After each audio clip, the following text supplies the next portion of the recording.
आप देख रहे हैं खबरदार। मैं हूं आपके साथ चित्रा त्रिपाठी। सबसे पहले खबरों को खबरदार के लेंस से देख लेते हैं। आज किसान नेताओं और सरकार के बीच 5वें दौर की बैठक हुई, लेकिन पिछले 4 राउंड की तरह बातचीत का ये 5वां राउंड भी बेनतीजा रहा।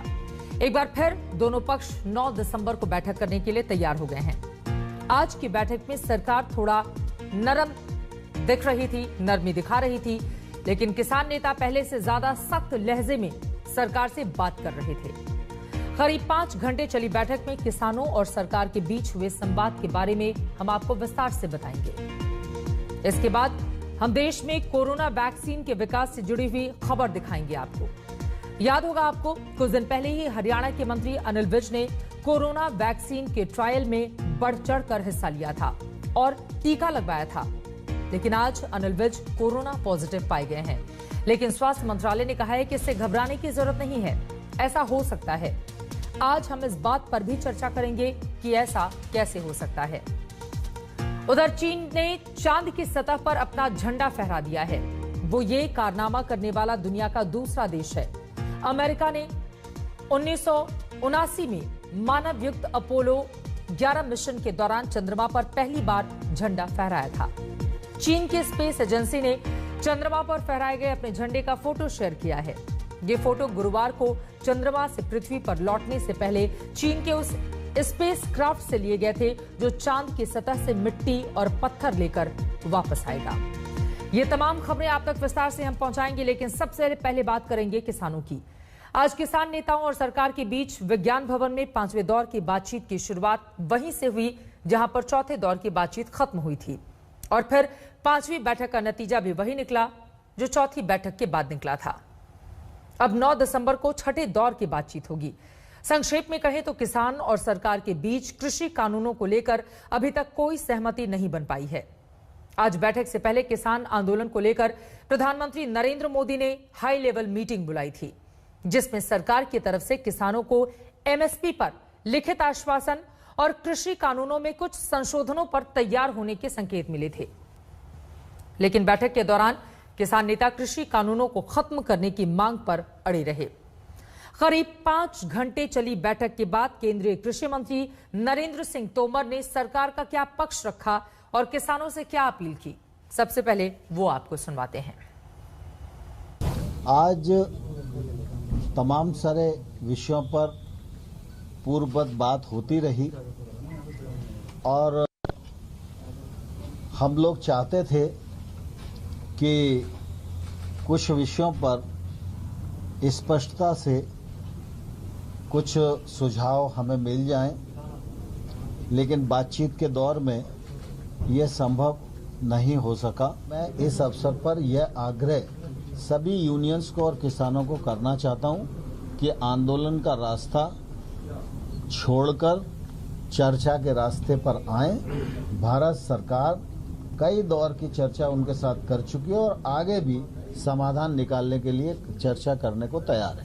परसों जब बैठक हो रही थी तो निश्चित रूप से कुछ मुद्दे चिन्हित हुए थे और उन मुद्दों पर आज भी बातचीत हुई है और इसलिए बातचीत पूरी नहीं हो पाई।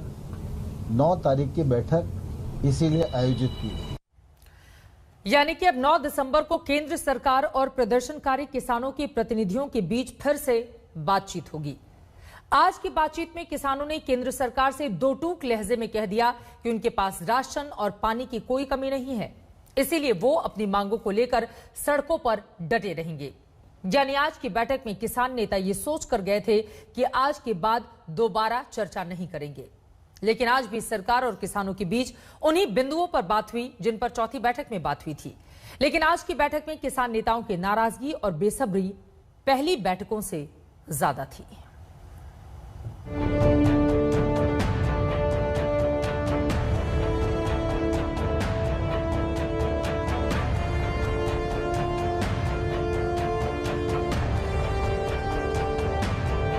अब 9 तारीख को पुनः ये बैठक होगी और हमने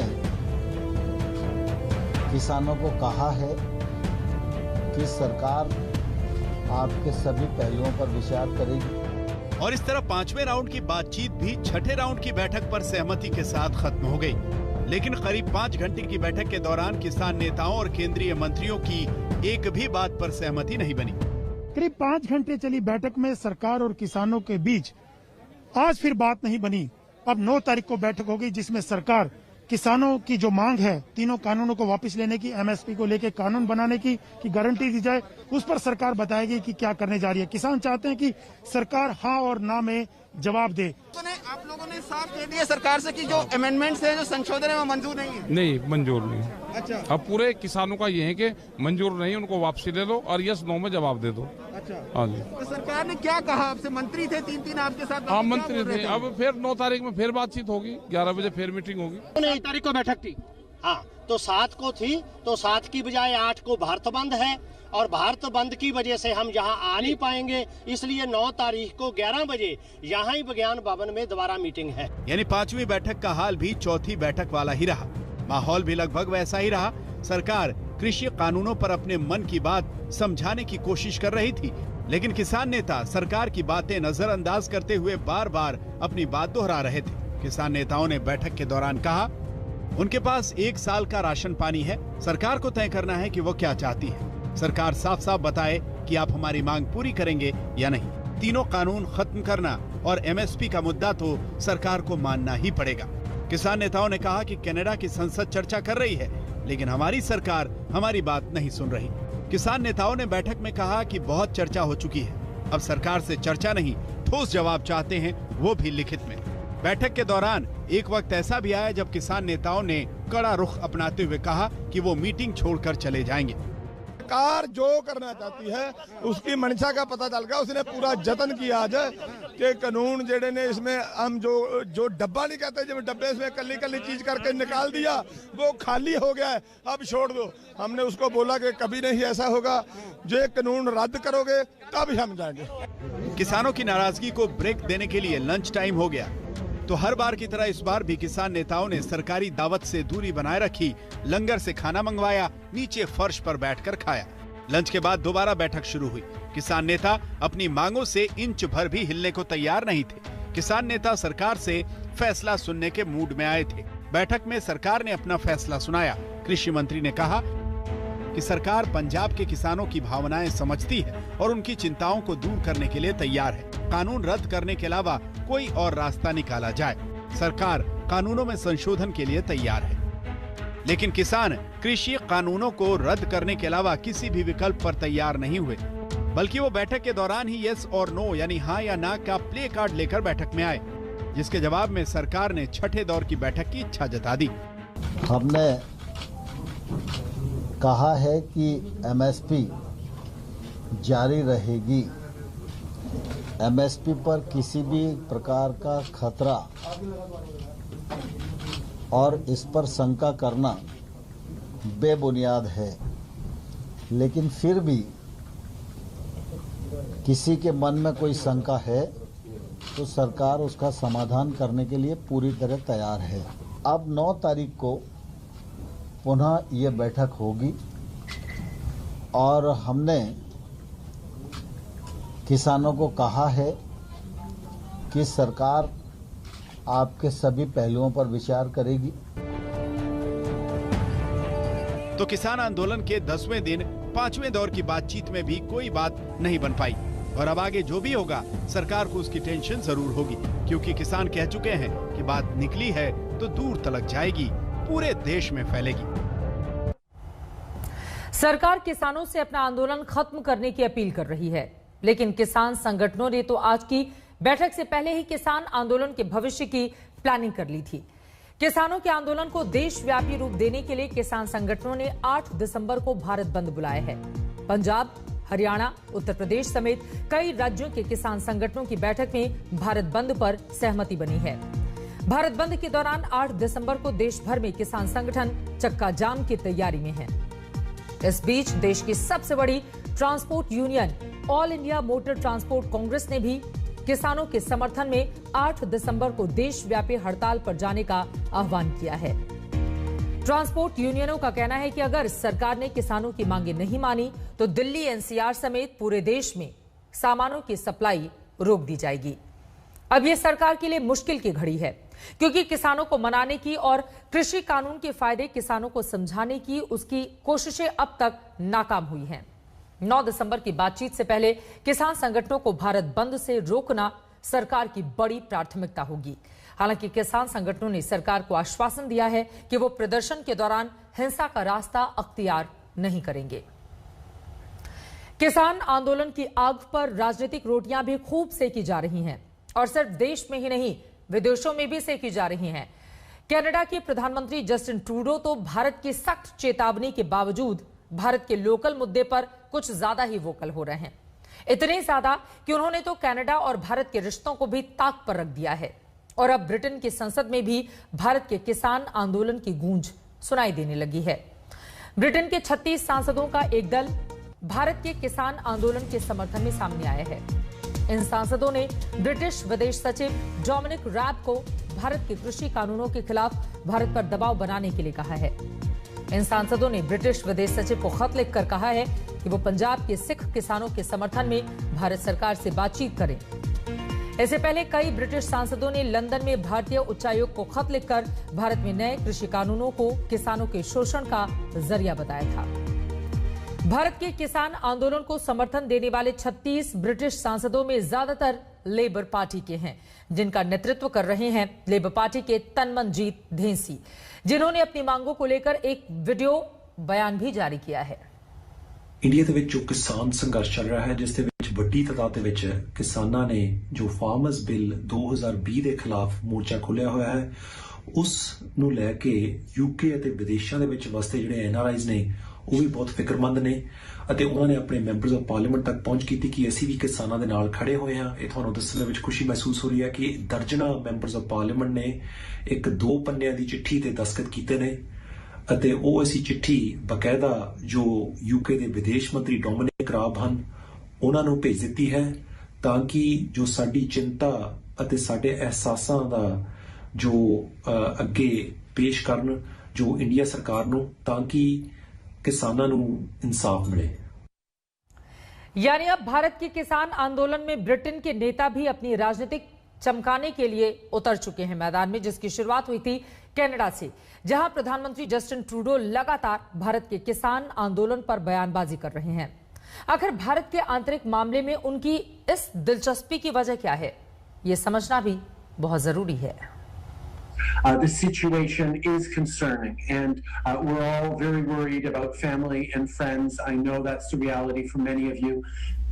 Let me remind you, Canada will always be there to defend the right of peaceful protest. We believe in the importance of dialogue.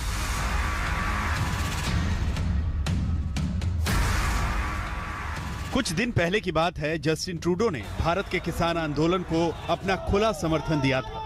तब लगा था कि शायद वो भूल गए थे कि वो कनाडा के प्रधानमंत्री हैं। उन्हें किसी देश के आंतरिक मामलों में टांग अड़ाना बिल्कुल भी शोभा नहीं देता। लेकिन भारत सरकार ने उनकी पहली गलती को उनकी भूल समझकर माफ कर दिया था, मगर ट्रूडो ने गलती दोहरा दी। India today called in Canada's High Commissioner to complain about remarks that you made about the farmers' protests in that country. There's warnings that you've damaged relations between India and Canada. I'd like to get your response to that. Canada will always stand up for the right of peaceful protest anywhere around the world, and we're pleased to see moves towards de-escalation and dialogue. ये तो हद ही हो गई। Trudeau होते कौन है भारत के आंतरिक मामलों पर टिप्पणी करने वाले, वो भी तब जबकि भारत सरकार कनाडा के उच्चायुक्त नादिर पटेल को बिठाकर ये समझा चुकी है कि कनाडा के प्रधानमंत्री और मंत्रियों के द्वारा भारत के किसानों के प्रदर्शन पर टिप्पणी करना हमारे आंतरिक मामलों में दखलंदाजी के समान है। भारत ने चेतावनी भी दी थी कि ऐसी बयानबाजियां अगर जारी रहीं तो इसका कनाडा और भारत के संबंधों पर गंभीर असर पड़ सकता है। लेकिन ट्रूडो पर भारत की इस चेतावनी का कोई असर नहीं हुआ। India today called in Canada's High Commissioner to complain about remarks that you made about the farmers' protests in that country. There's warnings that you've damaged relations between India and Canada. I'd like to get your response to that. Canada will always stand up for the right of peaceful protest anywhere around the world, and we're pleased to see moves towards de-escalation and dialogue. अब Trudeau खुद को भारत के किसानों का समर्थक साबित करने में जुटे हैं, लेकिन असल में तो वो खालिस्तान के समर्थक हैं और ये बात किसी से भी छिपी नहीं है। कनाडा में खालिस्तान विद्रोही ग्रुप सक्रिय रहा है और जस्टिन ट्रूडो पर उनसे सहानुभूति रखने के आरोप लगते रहे। करीब 3.5 करोड़ की आबादी वाले कनाडा में 5 लाख के करीब सिख हैं। 2015 में पहली बार प्रधानमंत्री बने ट्रूडो ने अपनी कैबिनेट में 4 सिखों को मंत्री बनाया था। सिखों के प्रति उदारता की वजह से ट्रूडो को मजाक में जस्टिन सिंह ट्रूडो भी कहा जाता है और अपनी इसी छवि को कायम रखने के लिए ट्रूडो खालिस्तानी आंदोलन के बड़े सपोर्टर रहे। कनाडा के कई खालिस्तान समर्थक गुरुद्वारों में तो भारतीय राजदूतों की एंट्री तक बैन है। यहाँ तक कि ट्रूडो टोरंटो में खालिस्तान समर्थित एक गुरुद्वारे की ओर से आयोजित कराई गई खालसा दिवस की परेड में भी शामिल हो चुके हैं। ऐसे में किसान आंदोलन के समर्थन में ट्रूडो के बयानों को खालिस्तानी समर्थक आंदोलन के साथ भी जोड़कर देखा गया है। This is an Indian internal matter. We have a democratic setup. We have transparent method of asking the government for one decision or the other, and nobody can interfere in this. It's a different matter. He may be having his own compulsion with regard to his own constituency. वैसे Trudeau को Bharat Canada के रिश्तों से कोई ज्यादा लेना देना भी नहीं है। उनके लिए तो कनाडा के सिख वोट बैंक से लेना देना है, लेकिन ट्रूडो को यह समझना चाहिए कि वो अपनी राजनीति कनाडा में रहकर करें। भारत के मामलों पर अपनी टांग अड़ाने की आदत छोड़ दें। गीता मोहन के साथ आज तक ब्यूरो। सवाल बड़ा यही है कि भारत के किसान नेता बनने के लिए उतावले क्यों है ट्रूडो। इस रिपोर्ट के जरिए आपको ये बात भी समझ में आ गई होगी। चलिए इसी के साथ खबरदार में एक छोटे से ब्रेक के लिए हम रुकेंगे, लेकिन जब वापस लौटेंगे तो आगे बात करेंगे कोरोना वैक्सीन की। कहीं जाएगा मत, आप रहिए खबरदार और देखते रहिए आज तक। खबरदार में एक बार फिर से आप सभी का स्वागत है और अब बात करेंगे वैक्सीन की। अभी 15 दिन पहले ही हरियाणा के गृह और स्वास्थ्य मंत्री का जिम्मा संभाल रहे अनिल विज ने भारत बायोटेक के कोवैक्सीन के तीसरे फेज के ट्रायल में हिस्सा लिया था। उन्होंने कोवैक्सीन परीक्षण में वॉलेंटियर के तौर पर खुद को टीका लगवाया, लेकिन अब मंत्री अनिल विज कोरोना वायरस से संक्रमित हो गए हैं। अनिल विज को कोवैक्सीन का दूसरा डोज लगना था। अब लोगों में तमाम तरह के सवाल उठ रहे हैं। भारत बायोटेक ने बयान जारी करके वैक्सीनेशन की पूरी प्रक्रिया समझाई है और लोगों को बताया है कि वैक्सीन पूरी तरह से कारगर है। मैं टीका लगा के बिल्कुल ठीक हूँ, अपने रूटीन काम कर रहा हूँ, किसी प्रकार का कोई भी मेरे ऊपर रिएक्शन नहीं। 20 नवंबर को हरियाणा के स्वास्थ्य मंत्री अनिल विज ने कोरोना वैक्सीन का ट्रायल डोज लेकर सबको चौंका दिया। अनिल विज के इस फैसले की खूब तारीफ हुई। मंत्री महोदय ने जमकर तालियां बटोरी। अब 15 दिन बाद उनके वायरस की चपेट में आने की खबर ने हड़कंप मचा दिया। सब हैरत में पड़ गए।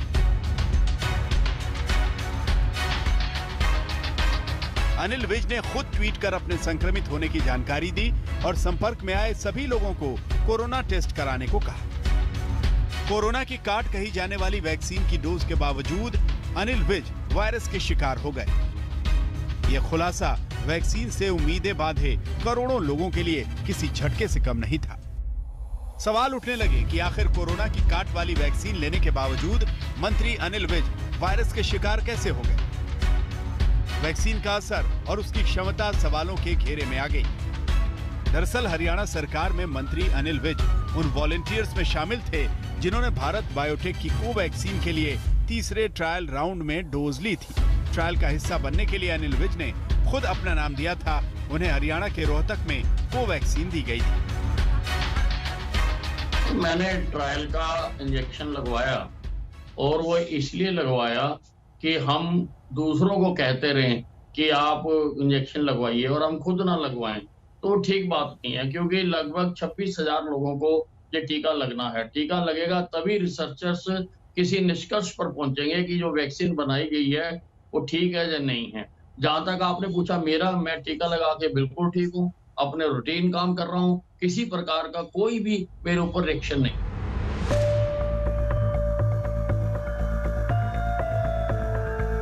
अनिल विज ने भारत बायोटेक की स्वदेशी वैक्सीन कोवैक्सीन का पहला डोज 20 नवंबर को ही लिया था। वैक्सीन का दूसरा डोज उन्हें 18 दिसंबर को लेना था, लेकिन इस बीच वो अदृश्य वायरस के हमले के शिकार हो गए। वैक्सीन को लेकर लोगों में भ्रम न फैले, इसके लिए भारत बायोटेक ने एक बयान जारी कर दिया है। कंपनी ने कहा है, कोवैक्सीन क्लिनिकल ट्रायल 2 खुराक पर आधारित है। पहले डोज के 28वें दिन वैक्सीन की दूसरी डोज दी जाती है। दोनों खुराक देने के 14 दिन बाद यह निर्धारित होता है कि वैक्सीन कितनी असरदार है। एक डोज देने के बाद में थोड़ी प्रतिकार शक्ति जागृत होती है कुछ लोगों में जो वैक्सीन को रिस्पॉन्ड अच्छा करते हैं, कुछ लोगों में नहीं होती है, लेकिन उनको जब दूसरा डोज देंगे तो ही वो वैक्सीन की प्रतिकार शक्ति हमको दिखाई देगी, उसको प्रोटेक्ट करेगी। अब इनको एक डोज मिला था, एक डोज के बाद में उनको इन्फेक्शन हुआ है, इसका दूसरा मायना क्या होता है? आम जनता को ये पता चलना चाहिए कि वैक्सीन के एफिकेसी पे संदेह रखना नहीं है, क्योंकि हमको मालूम नहीं है इनको प्लासिबो मिला या वैक्सीन। और दूसरी बात याद रखना है कि ये 2 डोज की वैक्सीन है, तो पहला डोज लेने के बाद में हम अगर बेफिक्र हो जाए कि मैंने तो वैक्सीन लिया है, आधी क्यों नहीं होती डोज मुझे मिली है, अब मुझे इन्फेक्शन नहीं होगा इसलिए मैं कोविड एप्रोप्रिएट बिहेवियर फॉलो नहीं करूंगा, ये मुझे फॉलो करते ही जाना पड़ेगा, ये हमको याद रखना पड़ेगा। प्रधानमंत्री नरेंद्र मोदी ने देश को जल्द वैक्सीन आने की खुशखबरी देते हुए चिताया था कि जब तक पूरी तरह कोरोना को मात देने का फॉर्मूला वैज्ञानिकों के हाथ न लगे, तब तक लापरवाही की कोई जगह नहीं होनी चाहिए। कई बार हम पकी हुई फसल देखकर ही अति आत्मविश्वास से भर जाते हैं कि अब तो काम हो गया, लेकिन जब तक फसल घर न आ जाए तब तक काम पूरा नहीं मानना चाहिए। यही कबीरदास जी कह के गए हैं, यानी जब तक सफलता पूरी न मिल जाए लापरवाही नहीं करनी चाहिए। ये हकीकत है कि कोरोना को मात देने वाली वैक्सीन आने वाली है। सबको बेसब्री से वैक्सीन के लॉन्च होने का इंतजार है। सबकी बस एक ही इच्छा है कि जल्द से जल्द वायरस से मुक्ति मिले, लेकिन जब तक वैक्सीन आ नहीं जाती तब तक लापरवाही की छूट नहीं है। वैक्सीन के ट्रायल का हिस्सा बनने वाले भी लापरवाही का जोखिम नहीं उठा सकते। मिलन शर्मा के साथ मंजीत सहगल, आज तक। हरियाणा के स्वास्थ्य मंत्री अनिल विज को दी गई भारत बायोटेक के स्वदेशी वैक्सीन कोवैक्सीन के बारे में भी आपके लिए जानना जरूरी है। भारत बायोटेक के स्वदेशी वैक्सीन कोवैक्सीन का पहला और दूसरे दौर का ट्रायल कामयाबी के साथ पूरा हो गया है। वैज्ञानिकों की गहन पड़ताल के बाद इसे तीसरे चरण के ह्यूमन ट्रायल के लिए बिल्कुल तैयार पाया गया, जिसके बाद drug controller general of India से तीसरे फेज के ट्रायल की इजाजत मिली। तीसरे चरण के परीक्षण में कोवैक्सीन की ये खुराक 18 साल या उससे ऊपर के करीब 26,500 लोगों को दी जा रही है। देश के सबसे भरोसेमंद अस्पतालों में से एक दिल्ली के एम्स में कोवैक्सीन का ट्रायल शुरू हो चुका है। एम्स के न्यूरो साइंसेज सेंटर के चीफ डॉक्टर MV पद्म श्रीवास्तव और 3 वॉलंटियर्स को भारत बायोटेक की कोवैक्सीन की पहली डोज दी गई है। एम्स के साथ साथ कोवैक्सीन का ट्रायल 10 राज्यों में 25 जगहों पर चलेगा। ये ट्रायल कई अस्पतालों में शुरू हो चुका है। इस वैक्सीन की 2 डोज होगी। पहली डोज देने के 28 दिन के बाद दूसरी डोज दी जाएगी। भारत के पास कोरोना वैक्सीन के कितने ऑप्शन हैं, ये भी जानना जरूरी है। इस वक्त भारत में कम से कम 5 वैक्सीन का ह्यूमन ट्रायल चल रहा है। इसमें सबसे पहले ऑक्सफोर्ड और एस्ट्राजेनेका की वैक्सीन है, जिसे पुणे का सीरम इंस्टीट्यूट बना रहा है। भारत में इसके तीसरे चरण का ट्रायल चल रहा है। इस वैक्सीन का संभावित दाम 500 से 600 रुपए प्रति डोज है। दूसरी वैक्सीन भारत बायोटेक की कोवैक्सीन है, जिसका तीसरे चरण का ट्रायल शुरू हो चुका है। दूसरे चरण के ट्रायल के नतीजे आने हैं, इसकी कीमत अभी तय नहीं है। तीसरी वैक्सीन फार्मा कंपनी कैडिला है, जिसके दूसरे चरण का ट्रायल चल रहा है। चौथी वैक्सीन रशिया के स्पुतनिक वी है, जो दूसरे और तीसरे ट्रायल में है। इसकी एक डोज की कीमत 700 रुपए से कम बताई जा रही है। पांचवी वैक्सीन हैदराबाद की बायोलॉजिकल ई कंपनी की वैक्सीन है, जो कि पहले और दूसरे चरण की शुरुआत में है। इस तरह के सभी वैक्सीन डेवलपर्स और मैन्युफैक्चरर्स से केंद्र सरकार के संपर्क में है। भारत का प्लान है कि अगले साल 25 से 30 करोड़ लोगों को टीका लग जाए और इसके लिए हर व्यक्ति के हिसाब से कम 2 डोज के लिए करीब 50 करोड़ वैक्सीन डोज की जरूरत होगी। रूस की राजधानी मॉस्को में कोविड-19 वैक्सीनेशन प्रोग्राम शुरू हो चुका है। रूस की वैक्सीन स्पुतनिक वी है। वैक्सीन पहले पाने के लिए रूस में हजारों लोगों ने आवेदन किया है। क्लिनिकल ट्रायल के आंकड़ों पर किए गए दूसरे अंतिम विश्लेषण में ये वैक्सीन 95% प्रभावी पाई गई है। जहां 42 दिन पहले कोरोना मरीज को दी गई स्पुतनिक वी की डोज से 95% लोग स्वस्थ हुए हैं। वहीं 28 दिन में पहले स्पुतनिक वी की डोज पाने वाले 91.4% मरीजों में बेहतर नतीजे देखे गए हैं। रूस की सरकारी शोध संस्था गैमेलिया नेशनल रिसर्च सेंटर और रशिया डायरेक्ट इन्वेस्टमेंट फंड यानी कि RDIF ने इसे मिलकर बनाया है। आपको ये भी बताते चलें कि स्पुतनिक वी का क्लिनिकल ट्रायल भारत में भी किया जा रहा है। हैदराबाद स्थित डॉक्टर रेड्डीज लैब के साथ ये ट्रायल चलाया जा रहा है। साझेदारी के तहत RDIF भारत में रेगुलेटरी मंजूरी पर डॉक्टर रेड्डीज को वैक्सीन की 10 करोड़ खुराक की आपूर्ति करेगा। हाल ही में रूस से इस वैक्सीन के इस्तेमाल का फैसला लिया गया है। तो ये तो बात हुई कोरोना की तमाम वैक्सीन की, जिसको लेकर देश इंतजार में है। आगे बढ़ते हुए अब चीन की एक लंबी छलांग वाली खबर आपको दिखा देते हैं।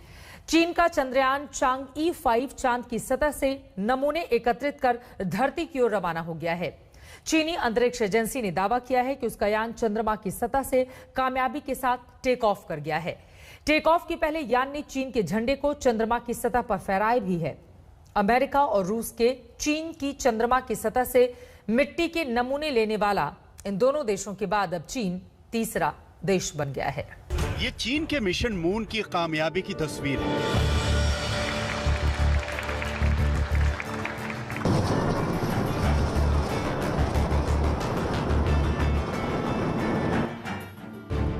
पृथ्वी से 3,84,400 किलोमीटर दूर चांद की धरती पर चीन ने आखिरकार अपना झंडा लहरा ही दिया। पूरे 40 साल के इंतजार के बाद चीन का यह सपना पूरा हुआ है। पूरे 40 साल बाद चीन की कोशिश रंग लाई है। चांद की धरती पर चीन का लाल झंडा उसकी कामयाबी का सबूत है। चीन का चंद्रयान चांगई 5 चांद की सतह पर कामयाबी के साथ उतरा। लैंडिंग बिल्कुल अपनी निर्धारित जगह पर हुई।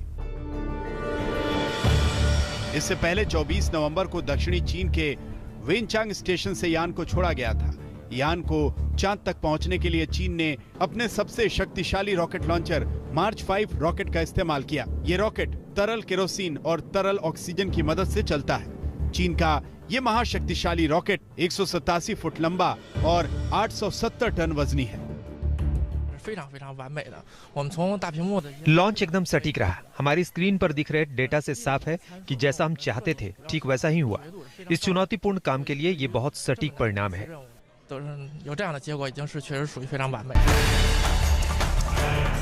लॉन्चिंग के बाद यान चांद की कक्षा में स्थापित हुआ और चक्कर लगाने लगा। इसके बाद ये 2 टुकड़ों में बटा। पहला रिटर्न मॉड्यूल जो चांद की कक्षा में ही रुका रहा और दूसरा लैंडर जो धीरे धीरे चांद की सतह की तरफ बढ़ने लगा। लैंडर ने चांद की सतह पर उतरने में कामयाबी हासिल की, फिर अपने काम में लग गया। चीनी वैज्ञानिकों ने दावा किया है कि लैंडर ने चांद की जमीन में खुदाई की और मिट्टी के नमूनों को इकट्ठा किया और फिर असेंडर नमूने को लेकर चंद्रमा की सतह से वापसी के लिए उड़ चला।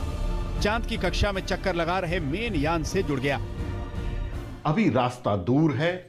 चीन के चांगे 5 को सफर अभी पूरा करना है।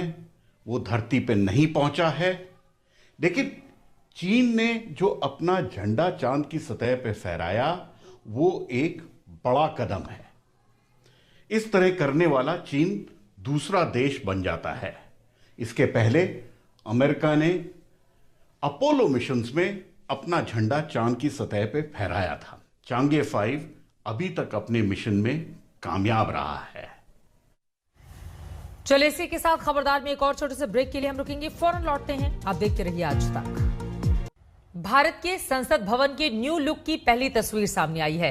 पीएम मोदी नए संसद भवन के निर्माण के लिए 10 दिसंबर को भूमि पूजन करेंगे। संसद भवन की नई बिल्डिंग त्रिभुज के आकार की होगी और पुराने परिसर के पास ही इसका निर्माण होगा, जिसमें भारत की लोकतांत्रिक विरासत की झलक आपको देखने को मिलेगी। नया संसद भवन 21 महीने में बनकर तैयार हो जाएगा। देश की आजादी की 75वीं वर्षगांठ के मौके पर संसद का सत्र नए भवन में ही आयोजित होगा। मौजूदा संसद भवन का निर्माण अंग्रेजों ने 1927 में किया था। इसमें आत्मनिर्भर भारत की एक झलक होगी।